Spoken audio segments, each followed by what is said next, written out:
Seryoso sa pag-aasawa si Alden Richards. Ito yung kanyang parang naging tono kagabi mga kasambreros sa kanyang interview sa 24 oras, no? Ito po ay parang napaiyak siya dito kagabi mga kasambreros, and natatakot daw siya na yung greatest fear niya ay hindi na hindi na yung hindi ma-achieve yung pangarap, yung kanyang pinaka fear dito mga kasambreros ay yung tumandang mag-isa. So iniisip ko dito, she is referring to Ma'am Catherine mga kasambreros. Tinutukoy niya dito si Ma'am Catherine na mag-asawa na kayo, ganun.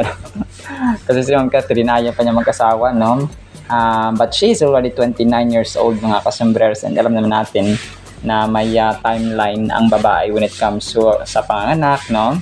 Ang nakatouch na dito na sinabi ni Sir Alden kagabi ay yung sinabi niya na parang inuuna niya yung mas importante, tapos parang minsan nakakalimutan na niya yung kanyang sarili mga kasambreros. So growing alone, no? Tumanda or becoming an old mga kasambreros na mag-isa. So yun yung kanyang parang sa interview lang niya na yan, parang nag-sink in mga kasambreros. So sabi niya minsan wala siyang alam sarili niya, mas inuuna niya yung importante sa pamilya, sa kanyang buhay mga kasambreros. So nakakayak, part 1 ito, magkakaroon pa siya ng part 2 mga kasambreros, which is abangan natin, and pakinggan natin ito yung full interview niya mamaya mga kasambreros para mas lalo appreciate natin. Naalala ko yung last year, yung kanyang kababata na nag-push din sa kanya, no, na sana ngayon puso mo naman yung unahin mo, sabi niya gano'n. So naalala ko yung sinabi ng kanyang kumare at saka kababata niya. Sabi ng kababata niya dito sa bazaar ito, no, last year mga customers, 2024, nagkaroon sila ng parang Christmas bazaar. Hindi nga, nagbenta si Alden ng kanyang mga hindi na ginagamit na mga damit, na mga items mga kasambreros. So pareho sila ng edad daw ng babaeng ito, no, ng kanyang kababata mga kasambreros, no, 33. Tapos ay may anak na daw siya.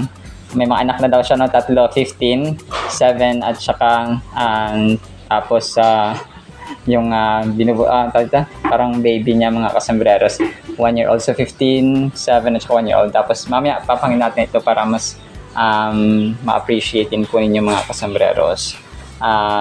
Yun,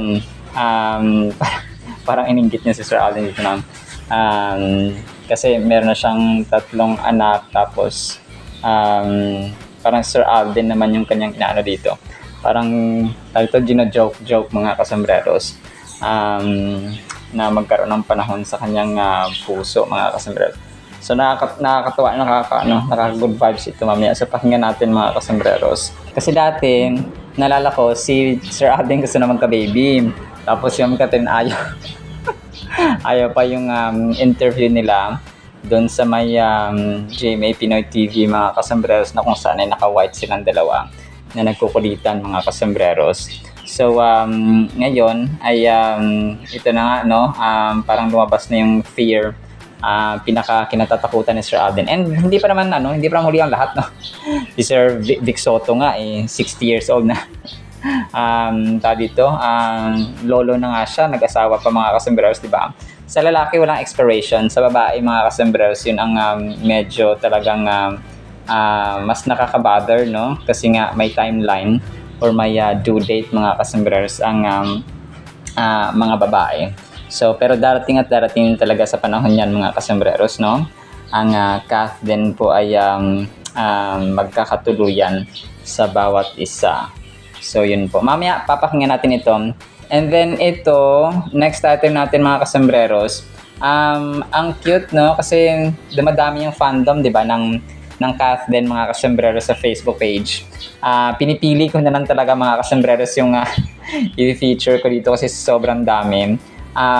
Tapos maliban sa mga fan page, may mga individual pa na mga tao na talagang natutuwa, no, sa Kath din mga kasambreros. So kung kaya pag may achievements, no, ay talagang nagpo-post din sila Sabi dito sa isa, Showbiz Chika 10 hours ago, congratulations Catherine Bernardo Richards for winning the Tequila King and Queen Award at the 41st PMPC Star Awards for Movies for Hello Love Again yung mga kasembreros. Tapos ang cute ng kanilang picture dito. Kasi yung picture nila nung Hello Love Goodbye at Hello Love Again ang kanyang pinost mga kasembreros sa kanyang Facebook page. And then ito, grabe ito mga kasembreros. Kaya gawin lahat ni Catherine ng pagsayaw, acting, kanta, kaya nga umabot na sa 7.7 million views ang latest dance niya. So, according ito kay Elisha Pulin naman mga kasembreros, no? Ito yung dance niya nung kaya actually ni Ma'am Catherine, no? Mga 20 million. So, bihira lang talaga mag-post yung Catherine, pero pag siya ang nagpo-post ay talagang at saka nagti-TikTok mga kasembreros ay talagang palong-palo sa mga views mga kasembreros. And then ito, ang cute ng ginawa ni Amy dito, ni Amy De La Cruz, no? Bank ambassadors, no? Si Ma'am Catherine at saka si Sir Alden. So BPI si Ma'am Catherine, BDO naman si Alden. Grabe, no? Alam nyo, sobrang nakaka-overwhelm. Itong mga pag sa bench, sila din yung pinaka-pinuno. Pag sa front face ng GMA, si Sir Alden, front face ng ABS-CBN, si Ma'am Catherine, Tequila King and Queen, Phenomenal Box Office Cinema King, Phenomenal Box Office Cinema Queen. Alam niyo, wala, kung pa number 1 endorser si Sir Alden, number 1 endorser din si Ma'am Catherine. Alam niyo, walang equal, walang partner at bagay na i-partner sa isang Phenomenal Box Office Cinema King, kundi ang Phenomenal Box Office Cinema Queen. Walang pwedeng i-partner at walang bagay, walang ibang dapat na i-partner sa Tequila Queen, kundi ang Tequila King. So, walang dapat na i-partner sa number 1 endorser na lalaki, kundi ang number 1 endorser na babae. So, ganun ba? Tapos yung values nila, yung family-oriented sila, talagang down to earth, yung ugali nila na talagang nagja-jive mga kasembreros. So, yung hilig nila, no? According nga sa mga interviews na dati, parang they're always exploring, no, about isa, ano yung mga likes ni Ma'am Catherine, ano yung mga dislikes niya, ano yung mga gusto niyang gawin, ano yung mga hindi, ano yung paborito niyang pagkain. So, diba? So, alam natin na low-key lang talaga ang Catherine mga kasembreros. So, si Ma'am Catherine ay red, of course, BPO. Si Sir Alden man ay blue mga kasembreros, no, na kanyang favorite color bilang BDO, kasi ang BDO talagang blue yan ang kulay nila mga kasembreros. Tapos ang BPI naman ay red mga kasembreros. And then ito, so na-recall 1 year ago mga kasembreros, ito panibagong rin to, no? Panibagong fan mga kasembreros ng Catherine. Nakita ko yung Facebook page niya ay halos Catherine din po ang kanyang sinishare, no? 4 hours ago, si Ma'am Arlinda Cabog, no? 1 year later, no? Tapos yung pictures ng Catherine mga kasembreros last year, no? Yung naka-block sila, tapos itong isa ay edited po ng AI. So maraming salamat Arlinda Cabog, no? Sa iyong pagiging fan din po sa Catherine. So dumadami ang kanilang fandoms mga kasembreros. And then ito, so ang cute ng ginawa ng isang fan dito sa Catherine mga kasembreros, no? Parang inedit niya yung Catherine, si Ma'am Arlinda and Ashley ito mga kasembreros. So 1 year later.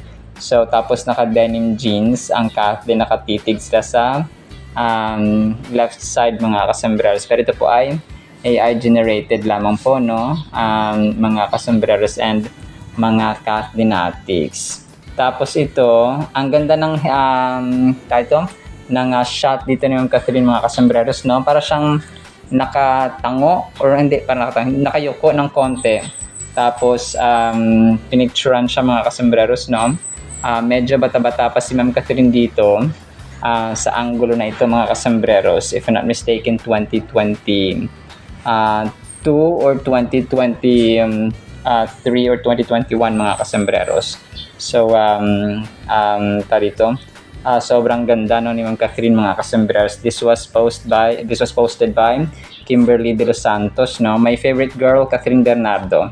So, if I'm not mistaken, 2020 pa yata ito, no? Bata-bata pa si Ma'am Catherine dito. Or nasa teenage days pa na po pwede mga kasumbrero. Ang ano, daming likes, 2,700 yung likes niya.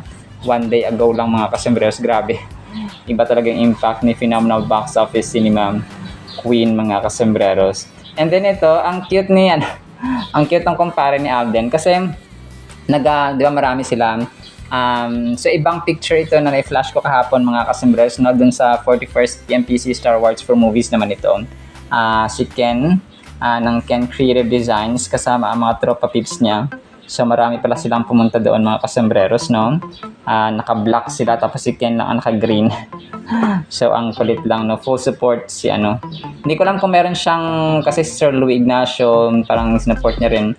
Baka pumunta lang siya doon mga kasembreros na kumuha siya ng ticket or access para makapunta doon. Para supportahan of course ang kanyang number 1 na kumpare na si Sir Alden Richards mga kasombreros. So and then ito next item natin, pinagtabi no ng isang fan ang pictures ni Ma'am Catherine, si Ashtin ba ito?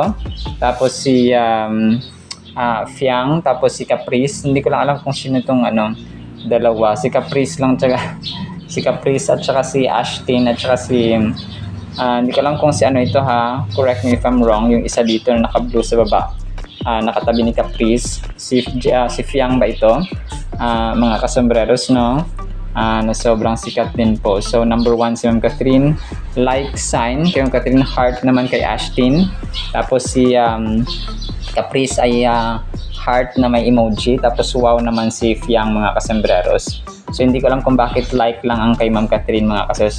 Nonetheless ay pare-pareho naman sila maganda no sa kanilang individual na uniqueness mga kasombreros. Ang bawat dalagang Pilipina ay maganda sa kanilang mga hubog at kakaibahan mga kasos, because we were created unique mga kasombreros ng ating Panginoon. And then ito, last item natin ito mga kasombreros, bago natin pakinggan na yung full interview ni Sir Alden. So ito no ay si Ma'am Catherine ay brand ambassador ng Betadine. So parang behind the scene ito mga kasombreros ng kanyang Betadine na patalastas or endorsement. So if symptoms persist, consult your doctor. Naka-violet si Ma'am Catherine, povidone iodine, Betadine. So ito po siya mga kasombreros. Tapos of course na acting, pa-cute-cute ang inyong Phenomenal Box Office Cinema Queen dito. Which is bagay na bagay of course, no? Kahit basta sa Ma'am Catherine, mabagay talaga siya mga kasombreros. Alright, so yan mga kasos ating Catherine items. Pero pakinggan natin ito ha. Yung tinukso si Sir Alden na puso naman niya ang unahin niya. Kasi matanda na siya. Last year ito nangyari. Tapos itong interview ni Sir Alden with Sir Nelson Canlas mga kasombreros, na kung saan ay si Ma'am Catherine ba ang kanyang tinutukoy dito no, na magiging future niya na asawa. Natakot siya na huwag ka mag-alala Pops Alden na makapag-antay ka. Hindi sa estado mo, nako, kahit na 1 buwan ang preparation, kasal na agad. Unlike sa iba na mahirap na nga, nako, 7 pang anak, 12 pa yung iba. So joke lang po mga kasombreros ha. So, pero yun po, no? So, yun. Pakinggan natin ito. Today is December 3, 2025. Wednesday na po, mga kasombreros. Now, Blessed Wednesday po sa bawat isa. And pagkatapos nito ay yung Word of God po, mga kasombreros. Kung ma-advise ko kay Alden, same age lang tayo halos. May 3 anak na ako, Alden. 15, 7 years old kayo pinaanak mo. Umuo ka nun. Tumamas ka doon. 7 years old, tsaka 1 year old. So, ngayon naman, Alden Richards, ang hiling namin sa'yo, yung puso mo naman. Sana this time, bigyan mo ng chance magmahal para sa sarili mo naman. Looking forward kami sa isang happy ending. News interviews. Nagse-celebrate ng 15 years in showbiz ang Asia's multimedia star at muli naming binalikan ang ilang mga emotional milestones ng kanyang karera. Lingid sa kaalaman ng marami, muntik na raw mag-quit sa showbiz si Alden. I'd like to consider that as a mild burnout already na hindi ko lang in-acknowledge. I just look at it na parang, sabi ko, teka, parang saan na ba ako papunta talaga? And then I wanted to go back to school. Siyempre yung dilemma, yung push and pull when I reached the point of giving up di ako nakakalimutan lagi ni Lord talaga to bring me back again to my feet. Napa-open din sa isa sa kanyang biggest fear in life, si Alden. Mas pressured ka. Yes. Definitely. Because, syempre, it comes with age din siguro. Siguro my fear is...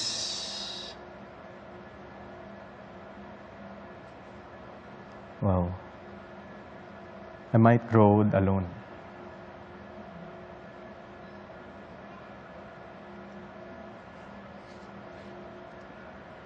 Ngayon lang siya dumating. Minsan kasi... Wala talaga akong pakialam sa sarili ko eh. Mas, kumbaga parang, yung mga importante muna.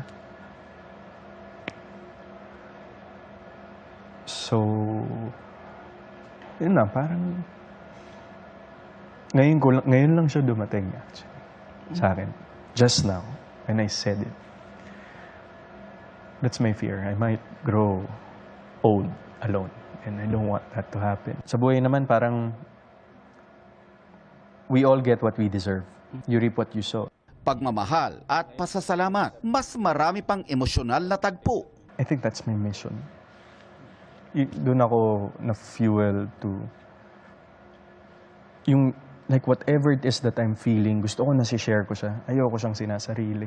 Sa pagpapatuloy ng GMA Integrated News Interviews, Alden bukas. At para po sa ating Word of God ay sobrang relevant ito mga kasimbereros at saka relatable. Ang title natin ay Huwag Maging Madamot. Ito, Philippians chapter 2 verses 3 to 4. Let nothing be done through selfish ambition or conceit, but in lowliness or of mind let each esteem others better than himself. Let each of you look out not only for his own interests, but also for the interests of others. So napakaganda ng verse nito mga kasambreros. So alam ko narinig niyo yung sinabi ng DTI na secretary yata yon na kasya yung 500 na tawag dito na para pang Noche Buena ngayong 2025 no, sa December mga kasambreros or sa Pasko. So alam ko ang daming nag-react doon mga customers no 500 na pang Noche Buena. Pati mga artista no ay talagang napa-react doon na 500 Noche Buena noong 2022, noong 2020 siguro kasya yan pero ngayon 2025 na ang dami ng tax, ang mamahal ang mabilihin, ang daming mga yung iba sabi pambayad na sa tax no. So marami nag-react mga kasambreros. And talagang ito yung sasabi natin na sa ating pamilya, sa ating tahanan, sa ating sarili mismo, minsan pag nagdadamot tayo, ay isipin natin yung pinagdadamutan natin, no? Kasi kapag sa atin din ginawa yun, na kunwari, kaya mo namang magbigay, no? Pwera na lang pag hindi mo kaya magbigay, no? That's exception. Pero kapag kaya mo namang magbigay, ng pera, ng service, ng oras, ng effort, ng tulong, no? Kasi hindi lang naman finances, no? Hindi lang naman pera ang pwedeng maitulong sa kapwa-tao, especially yung iyong pamilya, mga kasambreros, no? Yung ating mga kapwa, yung ating mga kakilala sa labas ng family, mga kasambreros, yes, pwede natin silang tulungan, pero ang pinaka-priority dapat natin ay yung ating pamilya, mga kasambreros, no? Kasi ang pamilya yung hindi tayo nabubuhay, no? Without our parents, no, wala tayo sa mundong ito, mga kasambreros. So we can extend our help sa iba, pero priority natin of course ang ating family, mga kasambreros. So wag maging madamot. Ang napapansin kasi ng mga tao ngayon, tinitipid ang mga tao, no? May calamity, tinitipid ang mga tao, pero no, nung birthday niya Marcos yata yun, grabe bongga ang mga handa at saka yung mga artista na Hollywood, no, Nicole Scherzinger, ang dami, kung pa milyon yung kanya na binabayad sa mga Hollywood and foreign artists, mga kasambreros, sa mga handaan. Tapos nung after nung flash flood na maraming namatay doon sa Cebu, pagka kinabukasan, nagpa-party pa sila, launching ng First Lady doon. Bongga ang handaan. So, talagang doon, nakakakirot, no? Sobrang sakit sa dibdib, mga kasi makita, kahit ako na ultimo, ay grabe, nagawa pa nilang mag-celebrate after na mamatay yung 100 plus doon sa Talisay, Cebu. Tapos kinabukasan, nagpa-party-party sila ng ano sa Malacanang, sa launching ng ano nun, parang ano ni First Lady Marcos, mga kasambreros. So grabe talagang nakakapighati, no? So tapos dun sa Lindol, no, yung tawag ito, yung sa Cebu, yung nabahaan, tapos yung binigay na ano, yung COVID, tayo 20 kilo na bigas, tapos yung binigay na ano 15,000 para pampatayo doon ng bahay. Nakita natin yung pagtitipid ng gobyerno, mga kasama. Sorry po ha. Ngayon na ako magiging parang kasi hindi talaga ako patriotic at parang hindi ako makabayan, no, na talagang die hard, mga kasama. Pero naawa kasi talaga ako. If we have this spirit of compassion, if we have this mercy sa ating puso, maiiyak kayo, no? Talagang kukurutin ka talaga, no? Tutusukin ang puso mo dahil sa nangyayari sa pang-aapi, no? At saka para mas simple lang na simple lang na bagay yung 500. Pero grabe, naging issue siya, and nakita talaga natin na parang tinitipid ang mga tao. Pero yung gobyerno, grabe naman gumastos sa ganito, sa ganyan. So para mga hindi gaanong mga importante. Tapos bumili pa ng mga bagong armas yata yung gobyerno para daw pag sakaling yung China ay may panlaban sa mga ano. So hindi naman na giyera dapat ang pinaghahandaan, kundi mga kalamidad, no? Dapat pag kalamidad ay nandoon, no, magre-rescue sila, mga kasumbrero. Nonetheless, no, ay going back sa ating topic, mga kasumbrero. So kasi na-mention ko ito, mga kasumbrero, kasi marami, no, meron pang pasabog si Representative Leviste na anak ni Loren Legarda, lahat daw from the highest position to the Congress to the Senate na maraming mga insertions, no, kinawat at saka ninakaw, mga kasambreros. Kinawat kasi Bisaya, ninakaw yung pera ng taong bayan. So selfish interest, no, selfish ambition, mga kasambreros. Kung kaya ko in examples itong mga naikwento natin kanina, ay dahil nagiging madamot, no, ang mga public officials, mga kasambreros. So naisip talaga ng karamihan dito ng mga analysts ay dahil hinayaan, no, from the top, mga kasambreros, from the executive department, tinanggal nila yung anti-graft and corruption para mas dumaloy at saka mas madali sila makakapangkulimbat ng pera ng taong bayan. So doon nagsimula yan, no? Ang pinakaugat talaga yung bakit nila tinanggal yung anti-graft and corruption. So yun yung first step nila.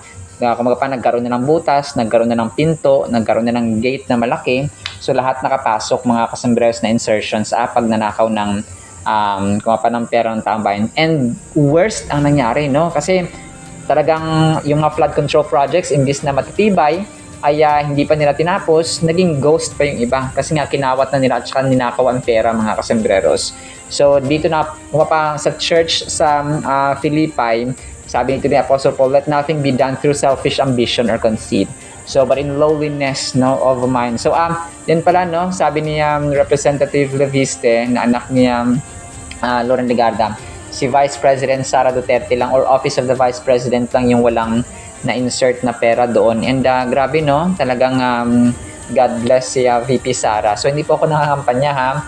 This is based sa facts, mga kasambreros, na sinabi din ni Congressman Leviste, mga kasambreros.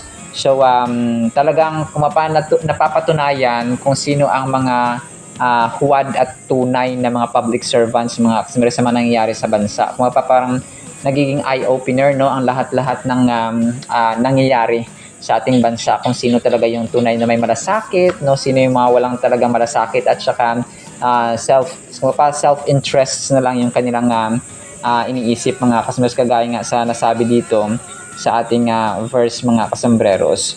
So which is grabe kasi yung epekto kapag selfish ang tao. Sabi nga ni sino ba nagsabi nun? Si Karen Davila yata yon, o si Cara David.